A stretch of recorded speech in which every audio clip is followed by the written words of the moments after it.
ये लड़की अपना गिरता हुआ मास्क पकड़ने की कोशिश करती है और गलती से 10वीं मंजिल से गिर जाती है। मियो के आखिरी पलों में वह अपने हाथ में रखा मास्क पहन लेती है, लेकिन हैरानी की बात है कि मास्क पहनने के बाद मियो सच में एक छोटी बिल्ली में बदल जाती है। जैसे ही मियो डर को शांत करने के लिए एक कोने में छुपी होती है, अचानक एक लड़का उसके सामने आ जाता है। लड़के को यह छोटी बिल्ली बहुत पसंद आती है, लेकिन उसे बिल्कुल भी पता नहीं है कि यह असल में मियो है। मियो और हिनोडे सहपाठी हैं। मियो को पहली बार हिनोडे को देखते ही उससे प्यार हो गया था, लेकिन अंतर्मुखी हिनोडे को बिल्कुल भी आउटगोइंग मियो पसंद नहीं है। मियो की दोस्त समझ नहीं पाती कि मियो को उबाऊ हिनोडे क्यों पसंद है, लेकिन मियो कहती है कि वे लोग प्यार में होने का एहसास नहीं समझती। हर दिन स्कूल के बाद मियो बिल्ली बनकर हिनोडे के साथ समय बिताती है और हिनोडे इस छोटी बिल्ली से धीरे धीरे और भी ज्यादा जुड़ जाता है। वह अक्सर उसके लिए स्नैक्स लाता है, लेकिन वह केवल सीमित समय के लिए ही बिल्ली बन सकती है। समय पूरा होने पर मियो को जाना पड़ता है। सिर्फ इतना ही नहीं, बल्कि बिल्ली में बदलने की भी एक कीमत है। जब मियो घर लौटती है तो एक मोटा बिल्ली व्यापारी उसे बार बार लुभाता है।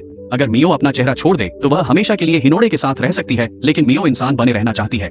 अगले दिन स्कूल में मियो हिनोडे से अपने जज्बातों का इजहार करना चाहती है, लेकिन जो प्रेम पत्र वह उसे देने की कोशिश करती है उसे दूसरे लड़के छीन लेते हैं। सिर्फ इतना ही नहीं, वे लड़के वह पत्र सबके सामने जोर जोर से पढ़ते हैं। जैसे ही मियो बेताबी से पत्र वापस पाने की कोशिश करती है, हिनोडे वहां आ जाता है। वह एक झटके में पत्र वापस ले लेता है, लेकिन शर्मिंदा मियो कुछ समझा पाए उससे पहले ही हिनोडे कहता है कि उसका व्यवहार उसे घिनौना लगता है। मियो तुरंत फूट फूट कर रो पड़ती है और दिल टूट कर क्लासरूम से बाहर भाग जाती है। लेकिन अगले दिन भी मियो खुद को रोक नहीं पाती और हिनोडे को ढूंढने के लिए फिर से बिल्ली में बदल जाती है। जब हिनोडे उसे प्यार से सहलाता है तो मियो धीरे धीरे सो जाती है, लेकिन जब मियो जागती है, हिनोडे पहले ही कमरे से जा चुका होता है। ठीक उसी वक्त वह मोटा बिल्ली व्यापारी फिर से आ जाता है। वह लगातार मियो को अपना चेहरा छोड़ने के लिए मनाने की कोशिश करता है और इस बार मियो मना नहीं करती। सिर्फ हिनोडे को खुश करने के लिए मियो सच में अपना चेहरा मोटे बिल्ली व्यापारी को सौंप देती है। मियो के एक हफ्ते तक गायब रहने के बाद हिनोडे को एहसास होता है कि जब मियो उसके आसपास थी वह उसे खुश कर देती थी। इसलिए हिनोडे तय करता है कि वह मियो को ढूंढेगा और माफी मांगेगा, लेकिन उसे यह नहीं पता कि मियो अब इंसान होना छोड़ चुकी है और हमेशा के लिए बिल्ली बन गई है।